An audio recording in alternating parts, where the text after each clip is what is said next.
Buongiorno amici, benvenuti alla seconda puntata di Sardegna Sacra on the Road. Buongiorno da Ilaria e Adriana alla regia. Buongiorno. Siamo oggi a Norbello in compagnia di Daniela Madau, alias Dama del Wheelchair, storica dell'arte e guida turistica che si occupa della valorizzazione del territorio di Norbello. Buongiorno a tutti. Bene, diamo una piccola anticipazione di cosa faremo oggi. Norbello è un paese dell'Oristanese. Come abbiamo anticipato stamattina, sono particolarmente felice di essere qua con Daniela, che conosce benissimo il territorio e proprio si occupa della valorizzazione di questo territorio, anche perché è un territorio che io stessa conosco poco e i siti che visitiamo oggi anch'io li vedo per la prima volta. Daniela, dacci una piccola anticipazione di quello che vedremo oggi. Dunque, oggi vedremo una Domus Deiana e due tombe dei giganti, quella di Suei e quella di Perdugossuà, e poi andremo a visitare quasi in anteprima, lo posso dire, il sito di Orconale, quindi 30 ettari di bellezze di Norbello che vanno dal prenuragico sino all'Ottocento. Poi visiteremo anche una piccola raccolta archeologica di cui andiamo molto fieri, che raccoglie una serie di reperti ritrovati nel territorio extraurbano di Norbello dopo gli scavi archeologici. Grazie. Bene, quindi tutto questo dopo la sigla.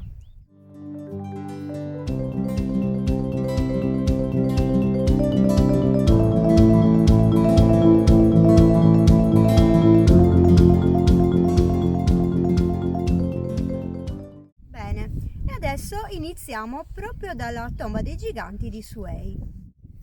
Prima di descrivervi questa tomba, facciamo una piccola introduzione veloce su cosa sono le tombe dei giganti. Le tombe dei giganti sono dei monumenti funerari, sono delle tombe collettive tipiche della civiltà nuragica. Quindi cosa sono questi monumenti? Derivano direttamente dei dolmen e quindi in particolare da quelle che chiamiamo alle couvert, cioè delle camere funerarie allungate. Al corridoio funerario nell'età del bronzo in Sardegna si aggiunge una particolarità che non troviamo negli altri dolmen europei, ovvero la facciata monumentale o esedra, che nel caso di questa tomba non possiamo apprezzare perché non è più conservata. Ma l'esedra era particolarmente importante perché definiva una vera e propria area sacra antistante a quella che era lo spazio funerario vero e proprio destinato alla sepoltura dei defunti. Quindi in questo spazio definito dall'esedra si ritrovavano le persone per onorare i defunti. Infatti parliamo di un vero e proprio culto degli antenati in relazione alle tombe dei giganti. Nelle tombe dei giganti era molto importante, così come nelle più antiche Domus Deiana secondo una tradizione che inizia già nel Neolitico, l'elemento della porta, l'elemento simbolico della porta come simbolo del passaggio tra la vita terrena e la vita ultraterrena. Nelle tombe dei giganti, infatti, l'ingresso era enfatizzato nella tipologia dolmenica da una grande stele monolitica che sicuramente molti di voi avranno visto nelle tombe dei giganti più famose, e in altri tipi di tombe dei giganti comunque l'ingresso era sempre enfatizzato dal fatto di essere più alto rispetto ai due lati dell'esedra. Qui in particolare vediamo i resti, questi due pezzi, che sono i resti di quella che era la stele monolitica che campeggiava proprio sull'ingresso di questa tomba. Prima di descrivervi meglio questa tomba, volevo chiedere a Daniela una contestualizzazione territoriale per farci capire dove si trova questo sito e in relazione anche con le altre testimonianze del passato. Allora, il sito di Suei si trova al centro, diciamo, di tantissimi altri siti di una determinata importanza. Infatti, davanti a me è presente la Domus Deiana di Livrandino e sulla mia destra invece si può vedere i resti di un protonuraghe, il protonuraghe di Suei. Ma non basta, il territorio è ricchissimo di reperti e accanto al protonuraghe che vi dicevo sono presenti delle urne cinerarie, quindi parliamo di un'epoca punica e romana, e probabilmente lì era presente il famoso sito di San Sergio di Suei che troviamo citato nei documenti antichi. Quindi un territorio ricco che mi permette di parlare di una stratificazione continua dal prenuragico sino al medioevo di tutto il territorio di Norbello, del territorio oggi extraurbano di Norbello. Volevo chiedere a Daniela di parlarci un po' più in dettaglio degli scavi che sono stati fatti in questa tomba e eventualmente anche nei siti vicini che visiteremo fra poco. L'Accademia, in generale comunque l'università e la soprintendenza hanno portato avanti diverse campagne di scavi qui nel territorio. Nello specifico sicuramente c'è stata i primi scavi svolti da Taramelli e successivamente negli anni 80 tutto il territorio di Norbello è diventato oggetto di una serie di scavi per la tomba di Suei, per la Domus di Livrandino, per il sito di Suei in generale, quindi stiamo parlando anche del periodo romano e del periodo medievale, e questo accade anche per esempio per la tomba di Perdugo-Soa. Successivamente il territorio di Norbello per circa 10 anni non è più stato interessato dagli scavi e nel 94 invece la soprintendenza ha deciso, in collaborazione con le amministrazioni che si sono succedute nel tempo, di andare a studiare e a investigare un altro territorio, sempre dentro il territorio, stiamo parlando appunto di Orconale. Diciamo che la presenza di tutte queste campagne di scavi in collaborazione non solo con l'amministrazione ma con i bambini, i laboratori, con le persone del posto ci ha portato ad amare tutti lo spazio e quindi a cercare di preservarlo nel migliore dei modi, e la possibilità di poterlo rendere fruibile il territorio e allo stesso tempo far vedere quelli che sono i reperti che sono stati trovati ci rende secondo me un passo avanti per poter raccontare e dire lo potete toccare con mano e visitare con mano. Grazie.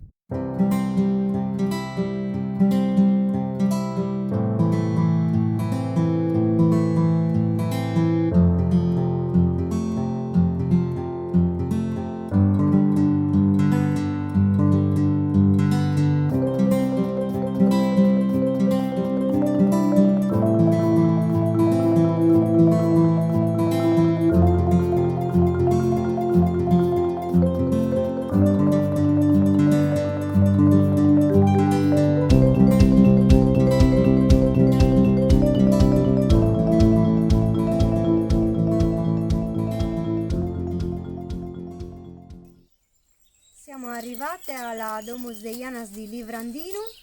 Prima di descriverla, due parole su cosa sono le Domus Deianas.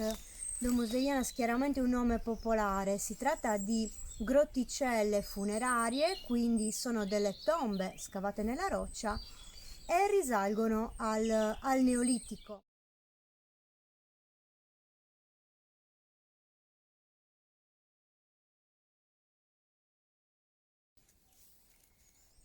Ecco, come datazione, giusto per darvi un punto di riferimento, normalmente la maggior parte delle domus vengono datate alla metà del quarto millennio, cioè con la cosiddetta cultura di Ozieri, ma in molti casi furono riutilizzate chiaramente anche nelle epoche successive. Daniela, descrivici un attimo questa tomba. Questa domus è particolare rispetto alle altre che noi abbiamo nel territorio perché prevede due ambienti. Il primo ambiente che è piccolino, raccolto e ha un ipotetico focolare, poi abbiamo l'ambiente esterno, l'ambiente più interno dove probabilmente venivano seppelliti i loro cari. Però la domus non si concentra solo in questi due ambienti perché probabilmente tutto lo spazio dove siamo sistemate noi si svolgeva qualcosa, qualche rituale che purtroppo causa età noi non conosciamo. Certo, infatti questa chiaramente è una cosa molto, molto frequente, lo vediamo anche nelle aree funerarie più importanti della Sardegna dove abbiamo tante domus deianas nella stessa necropoli, quindi vediamo che ci sono altri elementi scavati nella roccia, pietre particolari, quindi chiaramente sin dal Neolitico ci doveva essere anche esternamente dei luoghi dedicati alle offerte per i defunti.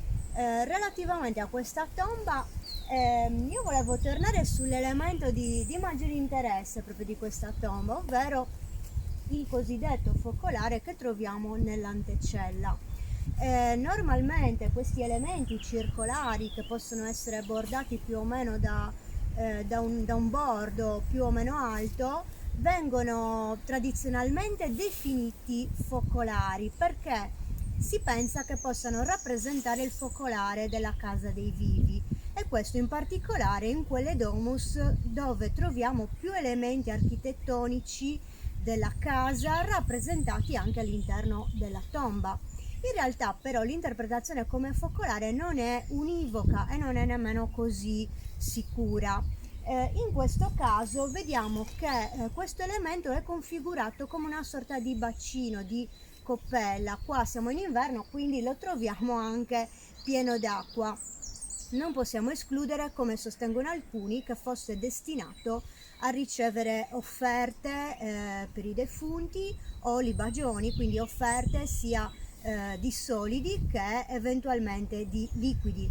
Infatti in questo caso che troviamo questa articolazione in due ambienti è molto probabile che appunto il primo ambiente fosse destinato all'offerta e quindi invece la camera funeraria vera e propria fosse, come diceva Daniela, quella più interna. Prima di andare via da questo sito vi volevamo far vedere questa pietra lavorata. Come vedete qua sembra esserci anche una sorta di canale di scolo, quindi si può ipotizzare che potesse servire per versare dei liquidi e farli scolare.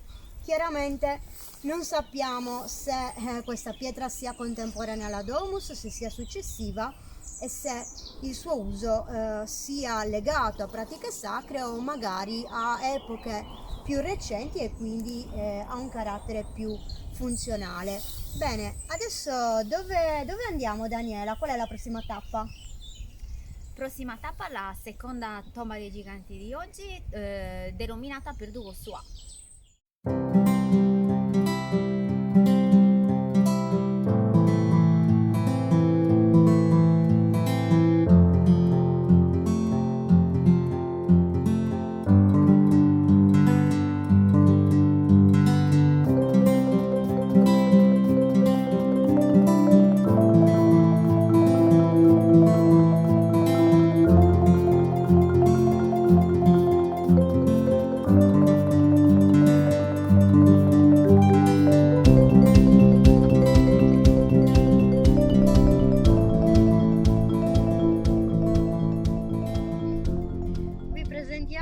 Lola. Daniela, vedo che Lola è molto a suo agio nei siti archeologici, ma tu la porti sempre alle tue escursioni? Sì, lei viene sempre a visitare per visitare e far visitare gli spazi. In realtà diciamo che mi piace definirla un accompagnatore turistico perché quando siamo in gruppo io sto davanti, generalmente lei sta dietro, comunque si muove tra avanti e dietro gruppo per chiudere il gruppo e essere sicura che ci siano tutti. Sì, diciamo che gira il territorio, lo conosce abbastanza bene, in alcuni casi posso dire seguite lei, sa dove portarvi. Bene, e tu di questo ne hai fatto anche una particolarità della tua offerta, no? Escursionistica. Sì, sì perché lo vedo come un valore aggiunto voglio essere l'esempio di come un animale nel momento in cui cui è educato ed è abituato a vivere questa quotidianità non è un intralcio. Ecco perché secondo me appunto qui siamo proprio rilassatissimi, vi vorrei far notare, è un modo per mettere a proprio agio tutti, e poi allo stesso tempo se qualcuno dovesse aver paura, lei si rende conto che deve stare da una parte. Non so da dove è nata tutta questa sensibilità, però mi ritengo fortunata, ma so che solo vivendola 24 ore su 24 in ogni aspetto riesco a creare questo tipo di offerta, insomma.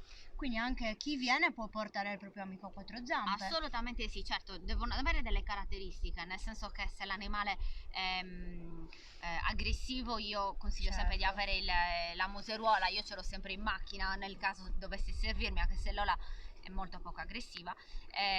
Avere sempre soprattutto se stiamo dentro il paese, avere sempre i sacchetti igienici, l'acqua a portata di zampa per l'animale, ovviamente anche per noi, ma questo si dice sempre nelle nostre escursioni. E poi il cane deve rispondere a quelli che sono i comandi del padrone, nel senso che io devo avere il pieno controllo della situazione in qualsiasi evenienza, sia per se devo supportare un visitatore, sia se lei si dovesse mettere in situazione di difficoltà. Non è mai successo, per carità, però devi essere pronto a tutto, lo sai bene quando fai le escursioni anche tu. Certo. E prima mi dicevi che hai fatto anche una sorta di mappa della Sardegna per aiutare le persone a capire dove poter andare. Sì. E in che modo con il proprio amico? Sì, nel nostro blog Dama del Wheelchair c'è una mappa dove ci sono tantissime zampette divise per cultura, ristorazione e altri luoghi dove poi si può entrare con Lola. Inizialmente c'erano solo le foto di Lola, poi successivamente magari qualcuno mi ha detto: Dani, arriva col cane, siamo entrati qua, ti sto mandando la foto così la sistemi anche tu. Sì, va benissimo, è una cosa che mi fa solo piacere. E abbiamo scoperto che pian pianino tutta la Sardegna si sta adeguando non a Lola ovviamente, ma all'idea di avere un turismo a sei zampe, io lo definisco così. Vero patata? Vero? Alla tomba di Perducosu, come potete vedere questa è un po' più piccola, ma è più leggibile e per certi versi meglio conservata di quella vicina di Suei che abbiamo visto poco fa. In particolare all'interno della camera possiamo vedere bene proprio gli ortostati del paramento interno. Sì, entriamo nella camera, così possiamo apprezzare meglio l'interno. E poi ci allontaniamo e possiamo anche vedere come in questo caso l'esedra, quindi la facciata della tomba, sia meglio conservata. Ecco, vedete, a destra e a sinistra si colgono i resti delle due ali dell'esedra e all'ingresso queste due lastre che fanno da stipiti e che potevano essere coronate probabilmente da una parte di stele. Bene, adesso invece dove andiamo? Adesso andiamo a visitare il sito di Orconale e non vi aggiungo altro perché è unico, per chi non è del settore non lo conosce, ma chi è del settore quando nomino Orconale gli si riscalda il cuore. Bene, quindi state con noi e non perdetevi questa sorpresa.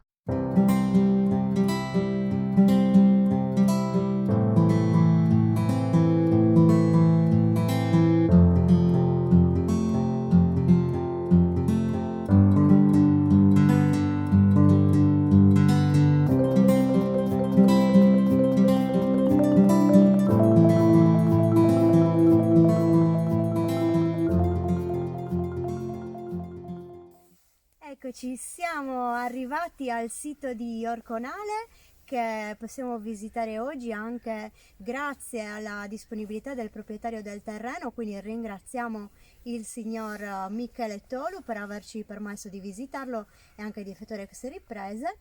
E qua dietro di me si iniziano a intravedere i primi blocchi, anche se sono un po' nascosti dalla vegetazione, di una muraglia che si trova nel sito. Ma vorrei chiedere a Daniela, visto che questo è un sito molto esteso e molto complesso, cosa riusciamo a vedere in questo sito, cosa ancora si conserva? Allora, il sito sono circa una trentina di ettari, è un sito ricchissimo per i reperti ritrovati, per i reperti che possiamo visitare in loco e anche per la storia che racconta.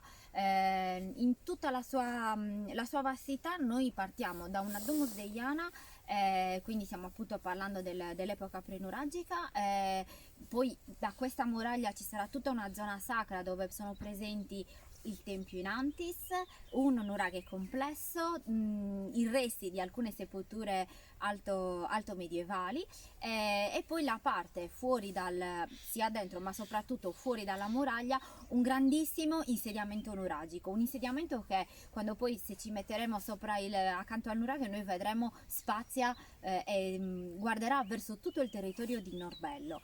La caratteristica di questo sito è il fatto che intanto abbiamo un proprietario che lo preserva e lo cura come se fosse quasi un suo figlio.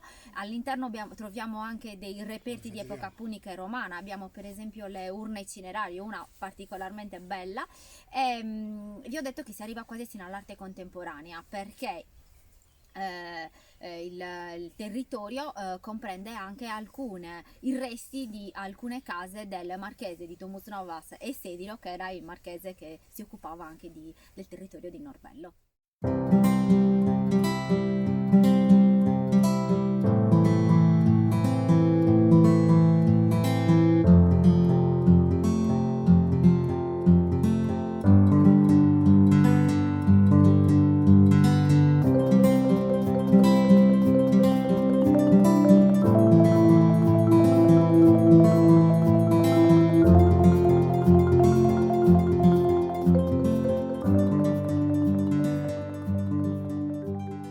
Questa è una delle urne cinerarie che testimoniano un insediamento, quindi la presenza umana anche in epoca punica e romana. L'urna sicuramente aveva un coperchio, qui ne sono stati ritrovati diversi che oggi sono conservati appunto in raccolta archeologica, come vi abbiamo detto a inizio giornata. Eccoci qua, vedete, abbiamo seguito questa lunga muraglia e siamo arrivati in questo tratto dove possiamo apprezzare meglio anche la grandezza dei blocchi che la componevano. Daniela, questa muraglia quindi separa l'abitato dall'area sacra che stiamo per visitare, giusto? Sì, è una linea quasi che divide il sacro da tutto il resto dell'insediamento umano. Poi come entriamo vediamo proprio che è un modo di costruire l'abitato, se così possiamo chiamarlo, completamente diverso da un qualsiasi insediamento nuragico.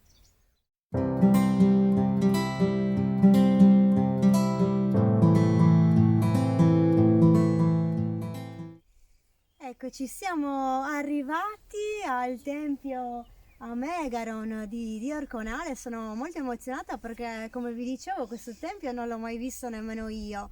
Prima di entrare volevo ricordarvi che cosa sono i templi a Megaron, per chi non lo sapesse. Allora, innanzitutto templi a Megaron è una definizione convenzionale che anche se diciamo una parola greca, Megaron, in realtà noi intendiamo un tipo di tempio che ora, dopo decenni di studi, si sa che è un tempio tipico della civiltà nuragica. Sono dei tempietti o templi più grandi, possono essere di varie dimensioni, di forma rettangolare che quasi sempre sono caratterizzati da un ingresso in antis. Che cosa significa in antis? Significa che i lati lunghi si prolungano a formare una sorta di vestibolo che precede l'ingresso. Questi templi avevano una copertura a doppio spiovente che in alcuni casi si è visto che poteva essere coperto con delle lastre in pietra, in altri casi si ipotizza anche una copertura vegetale. Vi ricordo che siamo in una fase evoluta della civiltà nuragica che possiamo approssimativamente inquadrare negli ultimi secoli del secondo millennio avanti Cristo e poi fino alla piena età del ferro, quindi i primi secoli del primo millennio avanti Cristo. E adesso entriamo all'interno e Daniela ci racconterà qualcosa anche degli scavi e degli studi che sono stati fatti in questo tempio. Andiamo? Andiamo.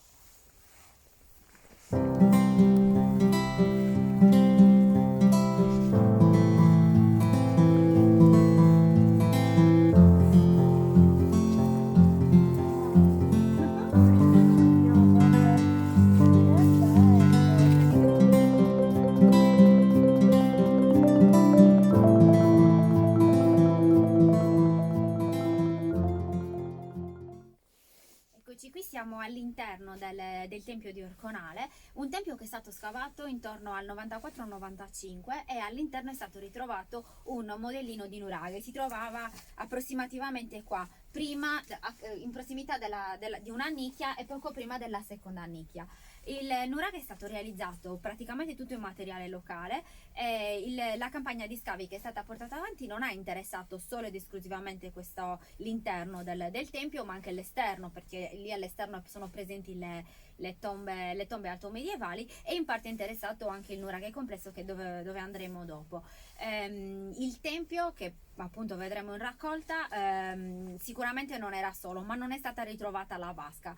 Nella parte esterna, poco esterno al tempio, invece è stato ritrovato un disco in trachite, quindi un materiale non locale che serviva per le offerte. All'interno, sopra il disco sono presenti dei fori che sicuramente contenevano il bronzo per reggere i bronzetti, e quindi avevano uno scopo votivo. Ecco, sono veramente stupita anche dello stato di conservazione ottimo delle murature. Vedete, comunque l'elevato è perfettamente apprezzabile, chiaramente mancano alcuni filari, però diciamo che le murature si conservano quasi completamente, per cui si può dire che manca quasi solo la copertura del tempio.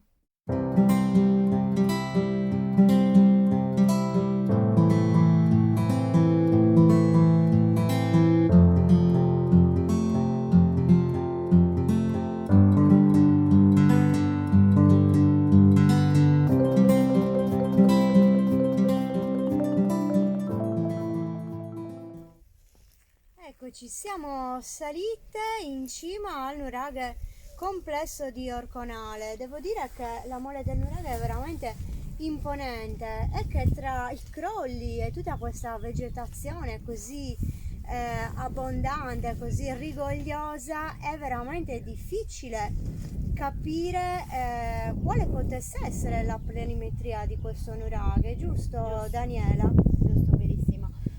Sicuramente il nuraghe è stato è stato utilizzato quasi come cava nel corso del tempo. Nonostante tutto è possibile immaginare, anche per la complessità di tutto il sito, che avesse una certa imponenza e che non fosse magari un monotorre, quello senza dubbio. Certo. Anche la grandezza delle Tolos, anche se una di queste è crollata, ci fa pensare a qualcosa di davvero importante che abbiamo tutto l'interesse in questo momento di preservare, anche con l'aiuto della vegetazione che un po' lo preserva in alcuni casi.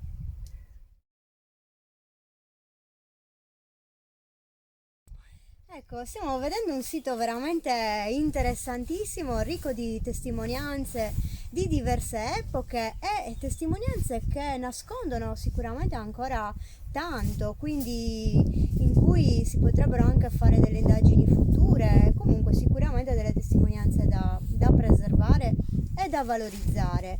Ma se uno volesse visitare questo sito, Daniela, come potrebbe fare? Come deve fare oggi? Allora, innanzitutto abbiamo detto all'inizio che il sito è un sito privato, però grazie alla disponibilità del proprietario è possibile, su prenotazione contattandomi, fare delle escursioni o delle passeggiate per conoscere tutti i 30 ettari e che cosa conservano i 30 ettari. Certo, una cosa che dico a prescindere dal fatto che possa essere io, essendo un sito privato e all'interno essendoci magari anche la mandria, è sempre meglio venire senza improvvisarsi la mattina. Ecco, questo è un consiglio spassionato che vale per questo sito, ma credo che valga per tutti i siti di proprietà privata. Assolutamente, questa è una cosa che ci tengo a sottolineare. Quando volete visitare un sito archeologico, non guardatelo semplicemente su Wikimap o su Google Maps e andate, ma informatevi prima, informatevi se il sito è accessibile, se ci sono problemi di sicurezza, se ci sono persone che si stanno già occupando della valorizzazione, contattatele per avere informazioni. Questa è una cosa molto importante, perché così come è importante che le persone, sia chi vive in Sardegna sia chi viene da fuori, comunque si riapproprino di un patrimonio che è un patrimonio comune, però è altrettanto importante saper visitare i siti con consapevolezza e cognizione di causa. perché l'improvvisazione spesso può causare un pericolo sia per noi stessi se i siti non sono in sicurezza, sia per i siti stessi, se magari sono in condizioni di particolari fragilità oppure se si trovano in terreni privati dove magari possiamo trovare degli animali o comunque delle condizioni che non possiamo prevedere a priori. Quindi assolutamente informiamoci.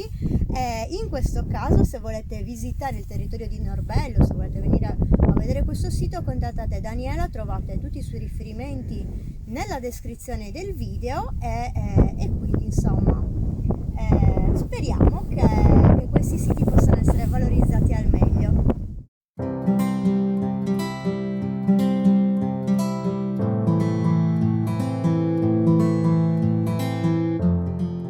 Abbiamo parlato di una continuità insediativa nel sito di Orchionale e queste due tombe confermano quello che abbiamo detto. Infatti sono state datate in epoca alto medievale e in particolare questo, il sarcofago ritrovato di questa tomba, andremo poi a visitarlo alla raccolta archeologica dove è conservato.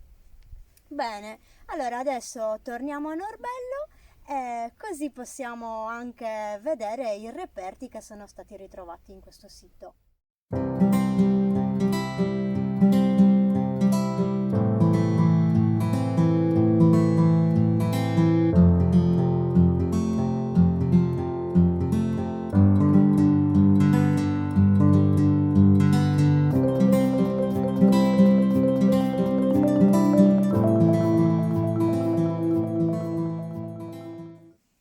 Ecco, siamo arrivati alla raccolta archeologica, qui vedete anche il pezzo forte della raccolta. Quando sono entrata veramente mi sono emozionata tantissimo a vederlo dal vivo, perché l'avevo visto solo in foto, ma ne parleremo fra poco. Prima volevo chiedere a Daniela di raccontarci qualcosa in più anche in generale su questa raccolta archeologica. La raccolta archeologica è stata chiamata Norghito e Domus Novas Canales, frammenti di storia comunitaria. Norghito è il nome antico del paese. La raccolta nasce per il volere delle amministrazioni comunali che in accordo con la sovrintendenza hanno deciso di allestire uno spazio comunale dove sistemare i reperti ritrovati negli scavi dagli anni 80 sino ai nostri giorni. Quindi si può fare un percorso che parte dal pre-nuragico sino ad arrivare al periodo medievale. Ecco, questo per chi insomma non l'avesse capito è il modello di nuraghe di cui abbiamo parlato prima quando ci trovavamo nel tempio di Orconale, quindi è stato ritrovato lì. Prima di descrivervi questo eccezionale reperto, anche qui una veloce introduzione su che cosa sono i modelli di nuraghe e la loro funzione e così via. Allora, diciamo che si potrebbero definire i modelli di nuraghe come un arredo sacro o un arredo liturgico a seconda dei casi, e sono quindi delle rappresentazioni in scala, quindi in forma ridotta nelle dimensioni, delle torri nuragiche. I modelli di nuraghe in pietra in questo caso appunto sono stati ritrovati nei templi e in altre strutture come ad esempio le capanne delle riunioni in luoghi particolarmente significativi dal punto di vista simbolico. Ma venivano anche utilizzati come ex voto, cioè il simbolo del nuraghe era anche utilizzato come ex voto. Infatti abbiamo modelli di nuraghe anche in bronzo e anche di dimensioni inferiori. Questi qua in pietra normalmente potevano essere inseriti o in altari oppure in quelle che vengono definite vasche altare, cioè degli altari con una parte a forma di vasca che quindi veniva, scusate mi scende la mascherina, quindi mentre parlo prima la devo sollevare, quindi vi dicevo altari per esempio come quello che è stato trovato nel Megaron B di Sarcosporos, che sono più legati al fuoco, quindi a dei focolari rituali, oppure a delle vasche, quindi legati invece a dei rituali con l'acqua. In questo caso non lo sappiamo perché è stata ritrovata la parte relativa alla rappresentazione della torre del nuraghe, ma non è stata ritrovata la vasca. Tuttavia, qua se vedete abbiamo una parte che è configurata a forma di versatoio, per questo si ipotizza che ci fosse anche una vasca, giusto Daniela? Assolutamente. Come vi abbiamo detto, il sito di Orconale è stato rivisitato nel corso degli anni, quindi probabilmente è andato perso oppure si trova semplicemente ben conservato dalle stratificazioni storiche. Questo nuraghe è stato ritrovato all'interno del tempio di Orconale ed era diviso in diversi frammenti. Noi possiamo notare questa frammentazione grazie a questi spacchi e a questa parte che è abbastanza in evidenza perché ci permette di far capire quello che manca e come era suddiviso il pezzo. Un'altra caratteristica del materiale è che tutte queste scanalature, quindi un'attenta lavorazione del reperto, è realizzato tutto in basalto, però in questo caso basalto poroso, che è tipico del nostro territorio. In alcuni parti resta molto compatto, in altri invece abbiamo materiali porosi.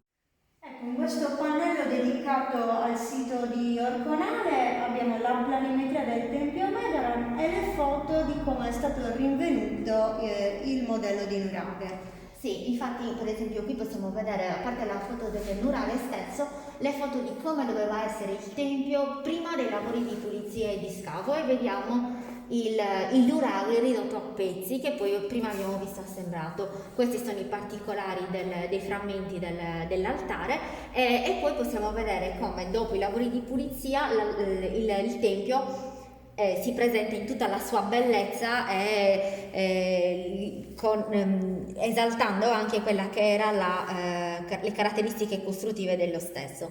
Accanto al tempio poi è stato ritrovato questo disco in trachite.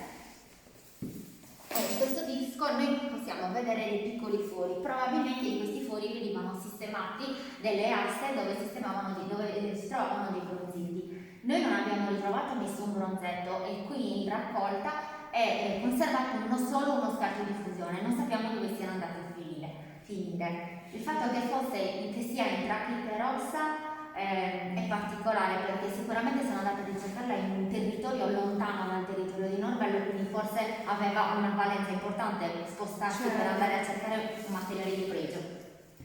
Ok, questa colonnina serviva a reggere il disco, si sistemava sopra il disco, dovevano raggiungere un'altezza del genere dove venivano sistemati tutti i bronzetti ex foto.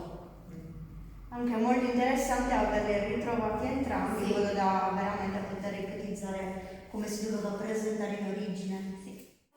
Il sarcofago che è stato ritrovato dietro il tempio in quelle due tombe che vi abbiamo fatto vedere prima.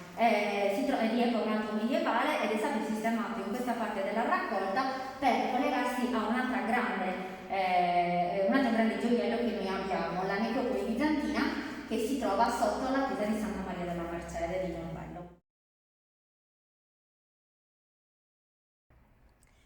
Bene, siamo arrivati alla fine di questa seconda puntata in questa bellissima giornata di sole. Abbiamo visitato il territorio di Norbello, ben 2 tombe dei giganti, una domus deiana su un sito incredibile che è quello di Orconale. Abbiamo avuto anche l'onore e il piacere di poter vedere questi bellissimi reperti anche così ben musealizzati nella raccolta archeologica, quindi io ringrazio Daniela per averci fatto da guida, averci fatto conoscere questi tesori.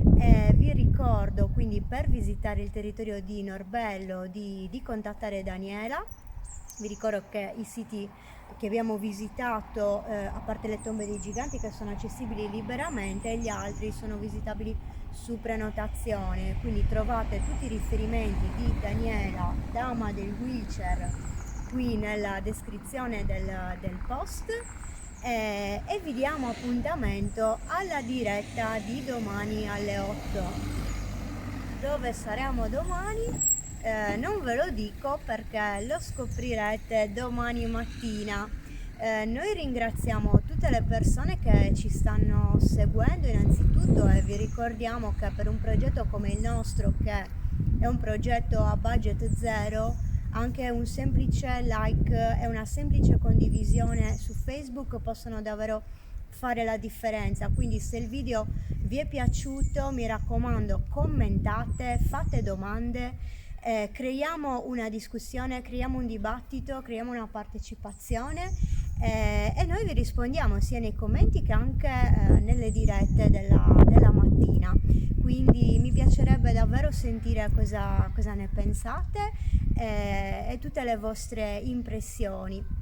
Ringraziamo anche tutti coloro che stanno contribuendo a supportare il progetto attivamente, anche con donazioni. Vi ricordiamo che per ogni donazione in denaro voi riceverete un voucher con cui potrete partecipare ai viaggi e alle escursioni di Sardegna Sacra, quindi un voucher di pari valore rispetto alla cifra che donate, che potrete a vostra volta anche regalare a terze persone e utilizzare per qualsiasi viaggio o escursione per tutto il 2021.